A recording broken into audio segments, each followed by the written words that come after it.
They thought they could destroy him. They thought that they could silence him forever. Instead, the YouTube channel for Charlie Kirk has skyrocketed in viewership in a way that none of the evildoers saw coming. Folks, we've got the stats, we've got the statistics, we'll show it to you. The numbers are on the way. Don't go anywhere, stay tuned. We'll give you what you need to know. A tsunami of support for Charlie Kirk has arrived.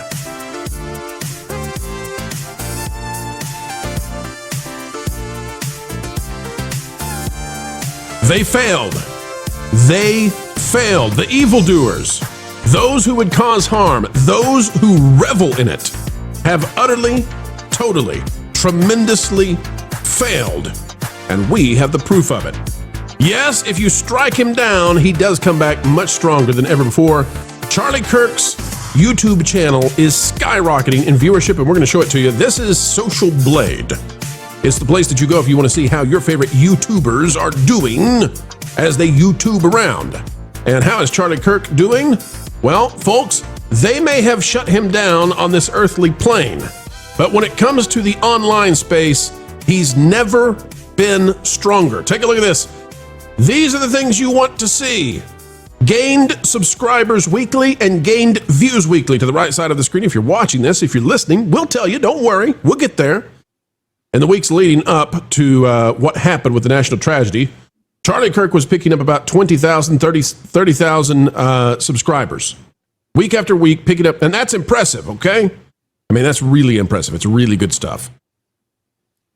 After the tragedy, 1 million. You got to land this thing on the pixel. 1 million.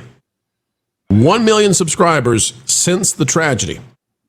It's going to keep going. And can I point out, when you see subscribers as opposed to likes or whatever, it means people who A, probably hadn't heard of him, B, saw the news, C, said, well, I wonder what this guy was all about, D, went to go look at it and decided, I want more of this. Yeah, absolutely. People are discovering Charlie Kirk for the first time. People who were curious, people who heard the lies and decided that they were going to check him out. Now, I'm not here to tell you that I agree with everything that Charlie Kirk ever said. I don't agree with everything I've ever said, right? But was a good guy, a good father, a good husband. I certainly don't agree with all the things he didn't say that they said he said. That's exactly right. And that's a big part of this too. So how many people have viewed a video since they decided that they were going to try to defeat him? You ready? Well, I gave it away. I'll say it though. 7 million August 25th, the week of. Just about 6 million the first week of September. Then about 4 million last week. And then following the tragedy, how many views? Going from 4 million to 87 million views since the tragedy. Wow. 87 million times people have now tuned in to hear what Charlie Kirk had to say. The megaphone post-mortem is incredible, and the world has been changed. Now, we are going to dive into the fact that the Vice President of the United States took over Charlie Kirk's show the first time that it came back on, as far as I know. We're going to talk about what he had to say, because he did not come on and host a funerary, sad, mopey, everybody sit around and cry, but rather a battle cry rang out from the Vice President of the United States with big revelations as to how they are going to unravel the cesspits of the dark recesses of the internet that we have discovered, and parts of our society that celebrated the tragedy, the obliteration of a man in front of his 3-year-old daughter. No longer are we going to permit this kind of thing. And J.D. Vance came out and talked about it. Before we dive into this topic, though, with the second half, Lauren, your thoughts on Charlie Kirk going from 4 million views to 80 million plus views, and we're still counting. I think it's inspiring. I think a lot of people felt after what happened. I think that a lot of people were like me, because I heard people saying the same thing. I was obviously aware of Charlie Kirk, but I didn't follow him religiously. You know, he wasn't a guy that I watched often. But after hearing the news, I was absolutely furious for two whole days just simmering in anger. And I was trying to ask myself, why this particular one? What is it about this one that has made me so angry? Because I didn't expect that it was going to affect me the way it was. And I think the main reason is just because he's doing everything that you're supposed to do. He's talking to people. He's going out. He's putting himself out there. He's going into hostile territory, and he's making his arguments, which is what the left says that we should be doing. And he was killed for it. And that's a lot of people have said, you know, we've tried to get along, we've tried to make our arguments, we've tried to appeal to the other side, and if this is the response that we're going to get, maybe we can't deal with each other. And I was just really angry. But then I started seeing people that were coming up and saying, on the left, you know, I can't stay in this party if this is what we're going to do. A lot of people came out, and even those who are going to remain committed leftists are saying, this is wrong. We have to change this. This can't stand. Now, not everybody is doing that, and I think that there's some really ugly examples that are out there. But this is an event that I think is going to be historic in the way that the MLK death was. And I think that it's going to have a giant ripple effect, and I think that it's going to wake a lot of people up who frankly should have been realizing what the dangers were before this happened. But I do think this shocked the nation in a way that something hasn't in quite a while. I think it's historic.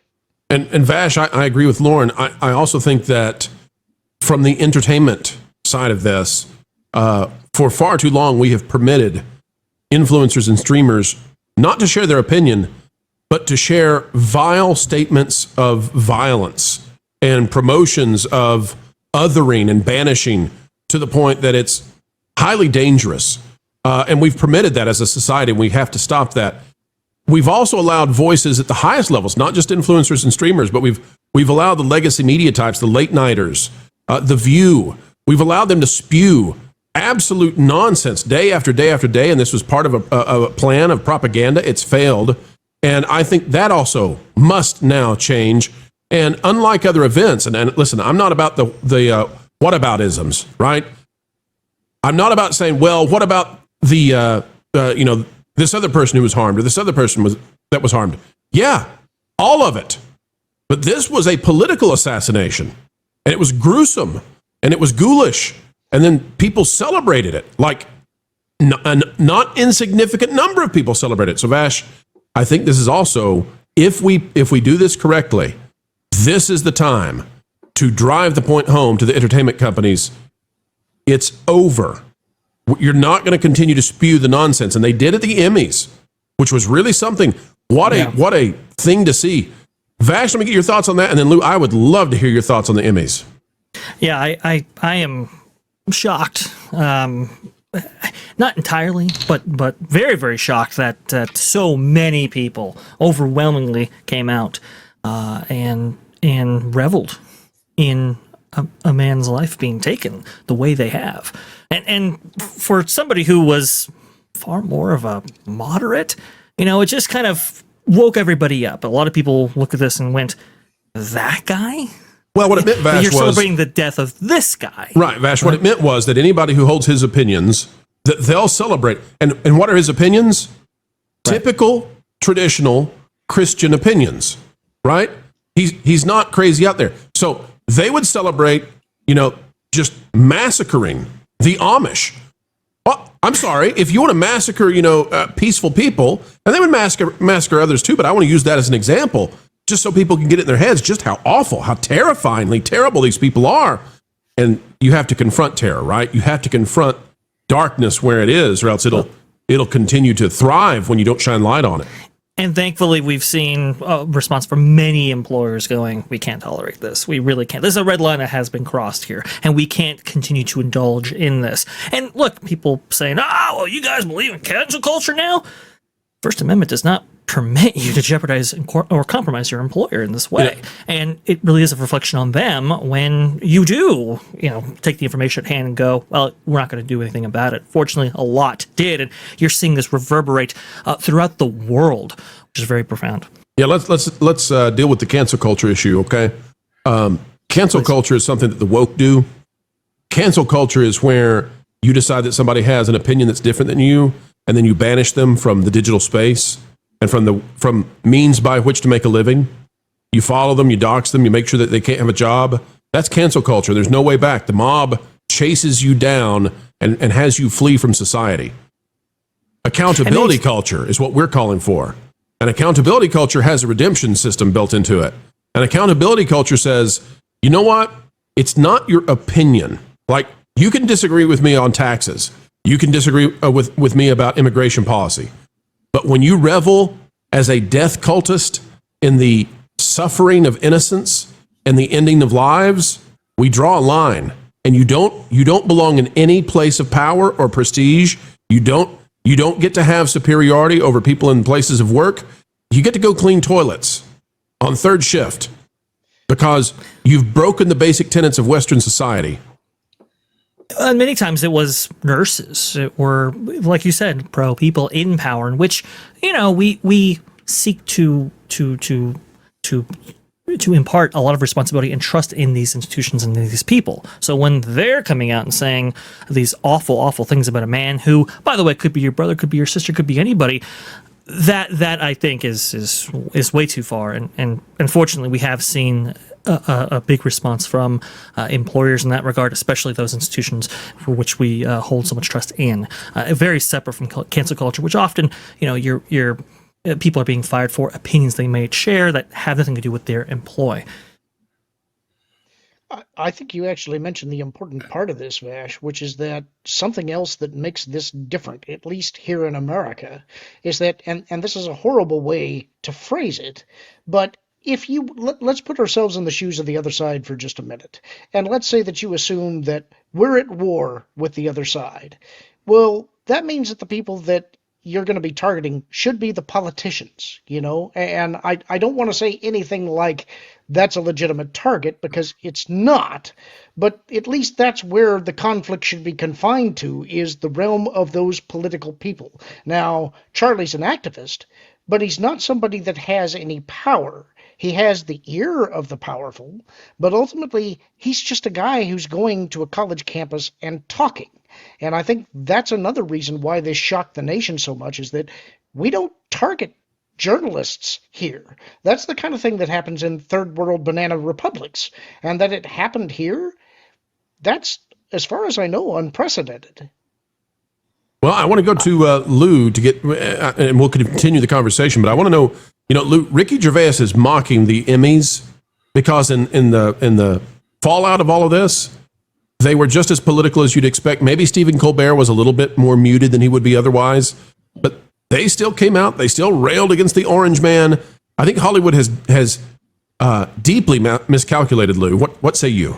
Well, look, putting aside the intense feelings I have on so much of this, we are a nation that's based on the free market. If you take two people and they both have pizza shops, and one of them doesn't come out one way or the other, just says, I'm going to make good pizza. And the other one says, I'm going to make good pizza, and anybody who thinks this guy was good and shouldn't have been shot, don't buy my pizza. I'll take them at their word. In other words, if you can't compete in the free marketplace, and if you can't speak without keeping your violent thoughts to yourself, you deserve to fail. You deserve to fail, whether it's at the ballot box or in the marketplace or any other kind of way. And the thing that got me, as those who have read my wonderful editorial, soon to be followed by a part 2 on our website called The Bubble People, is these people who are inside this deep bubble of absolute isolation from the mainstream, whether they are network news anchors or educators or nurses or anything. Boy, they didn't really take a good opportunity to let's just shut up for 5 days, did they? No. But they had to jump right in and tell you. And the other thing that got me when I wrote the second one, how many of these people said, well, this is a guy who said, and what they quoted was an absolutely untruth. It was something he did not say. It was something that has been circulated by those against him politically, and they all cite it as gospel. Let me tell you something. I don't believe, just as a blanket belief, everything that Donald Trump says, everything that Elon Musk says, that anybody says without looking it up and saying, is that what he really said? Take the find people on both sides thing about the Klan people in, what was it, Charlottesville? Right, anyway. Charlottesville. That was that's one of the greatest con jobs ever. Well, there's a great example. Is anybody who just assumes because somebody, a third party, told them that he said something that he didn't say. But what about when that third party circulating that lie is a Charles Schumer or a Nancy Pelosi or a Joy Reid or a Joy Behar? These people, Lou, you conflated the Democrats with the media. Wait, that's okay. Yeah, you're right. Well, again, they're trying so hard to prove to their other pals in the cool kids section of the cafeteria how wonderful they are, that truth is not something they really care about. And if you're just an everyday Joe, all right, you can believe bullshit. You can believe the earth is flat. You can believe that Jedi are real. You can believe that anything you want to believe. It's a free country, or used to be. It should be. But when you promote your beliefs with the point of killing people, I think you stepped over a line you probably shouldn't have stepped over, and I think you're going to reap the whirlwind, as they say. Let's talk about the whirlwind, Lou, because on the Charlie Kirk show, which is not going away, Charlie Kirk may have moved on, but the show goes on. And J.D. Vance had some serious things to say about this, and so we're going to cover this because it's going to rattle the entertainment industry. It's going to absolutely obliterate some stuff that goes on Twitch and TikTok and some of these other places. Reddit, we're looking at you. J.D. Vance threatens crackdown on far-left groups after Charlie Kirk shooting. Vice President says White House will pursue those who praise Kirk's death and groups that promote T-ism. Now, this is what I've been calling for, okay? When we put up these images of the Blueskyers out there all celebrating the elimination of Charlie Kirk, when we hear about these streamers like Destiny or Hassan who are taking joy in this and they're calling for more of it, arrest them. And I am very glad, because that's not free speech. That's promoting more of this. It's terrorism. It's organized crime. Okay? So here's what J.D. Vance had to say. J.D. Vance assailed what he called the far left and its increased tolerance for violence while guest hosting Charlie Kirk's podcast on Monday, saying the administration would be working to dismantle groups who celebrated Kirk's death and political violence against their opponents. Vance, hosting the podcast from his office next to the White House, spoke to high-profile members of the Trump administration and some of Kirk's longtime friends of the movement, including Tucker Carlson and Stephen Miller. Vance said the administration would work to dismantle the institutions that promote violence and terrorism in our own country. He went on to talk about how they're going to do that, what the mechanism will be. He says, with God as my witness, we are going to use every resource we have at the Department of Justice, Homeland Security, and throughout this government to identify, disrupt, dismantle, and destroy these networks. Vance added, when you see someone celebrating Charlie's murder, call them out. Call their employer. We don't believe in political violence, but we do believe in civility, and there is no civility in the celebration of political assassination. And I'd like to add, for those who say, oh, but that's against the First Amendment, firing them for what they say. No, it's not. No, it's not. When you take on a job, whether it's with a public institution, a hospital, a local break store, whatever, you are representing to some degree that employer and their business. And sorry, but what you say matters if it represents your employer in a way that defames them or denigrates them or hurts them in the marketplace. And it is well within their rights to say, we don't really want you out there representing us anymore. And it's certainly true about why they ask if you have a criminal record, about why they ask if you show up on time, all those other little foibles of life, let alone endorsing murder. And you were talking about the Emmys. How about all these people on the Emmys wearing their pseudo-Palestinian? Who did I see? Javier Bardem or somebody? Mm-hmm. And all those people that killed people more than any other day since the Holocaust. Oh, they're the innocents. They're the victims. Well, let me read this because this is so important. I want people to understand that the legacy media, they're not going to lie down. They're not going to give up. They're not going to quit. They're going to have to be defeated in the marketplace of ideas. And they're going to have, when it comes to like TMZ, when we know now they're lying, they know we know they're lying. They give a fake apology where they don't admit what they actually did. And everybody sits here and knows that the crap that is TMZ. We're going to have to make that be it's got to be a pejorative whenever you hear the phrase TMZ. Like if somebody uses TMZ as a news source, you got to think gross. Here's how the Guardian still continues. You got to think, click, turn it off. That's right. The Guardian, think, click, turn off their sponsors.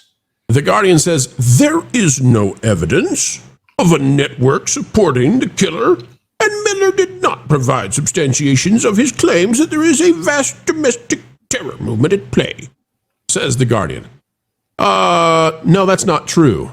That's not true at all. Because the FBI, and this has been announced, we don't have the article up ready to go, but the FBI has said that now it looks like that there was foreknowledge of this with these freakish furry folks out there and their little groups that were talking on discourse. So they're investigating. And who does this come from?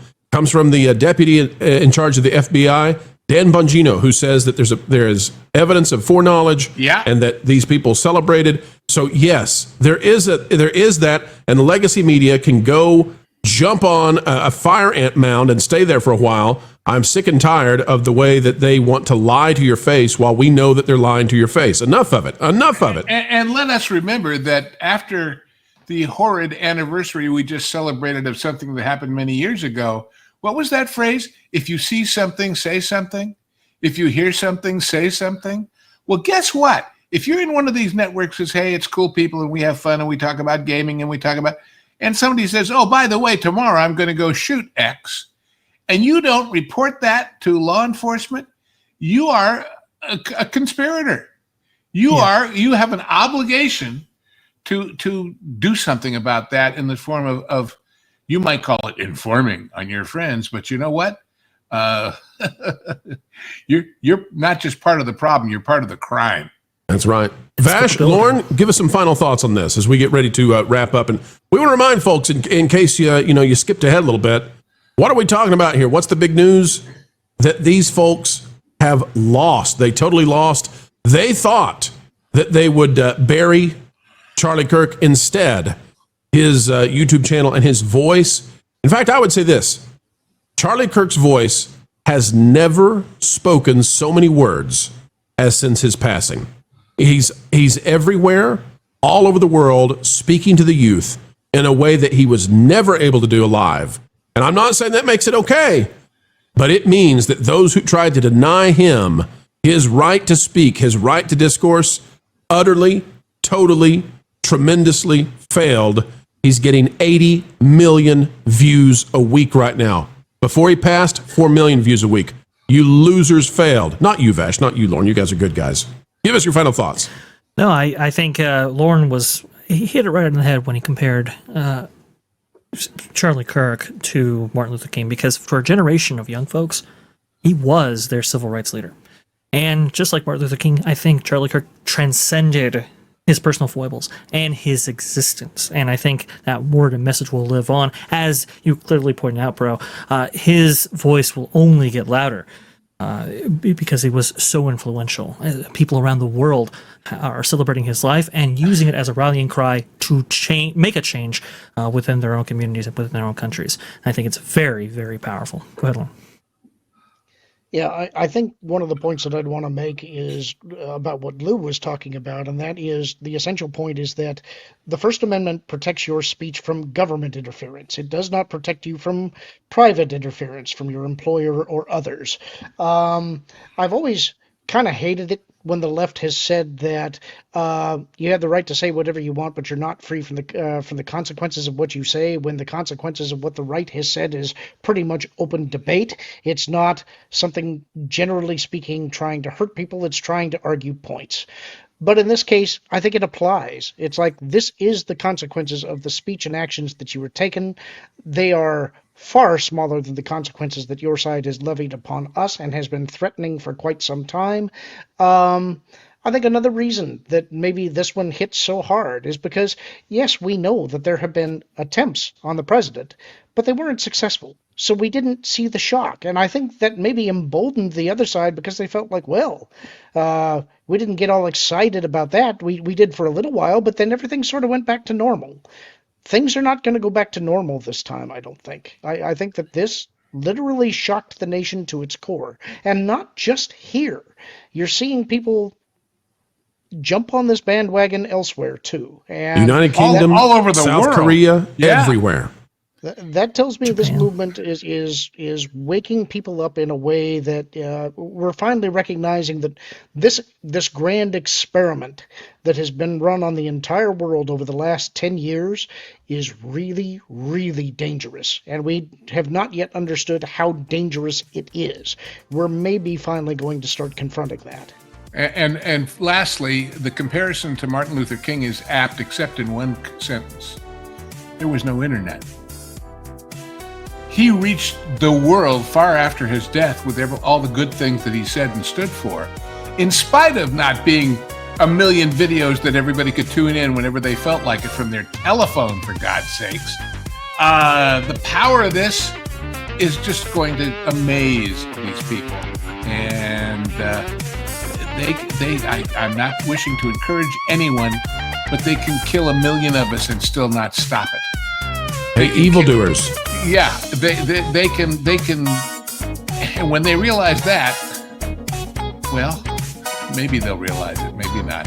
Hey, But- evildoers, you're going to regret it.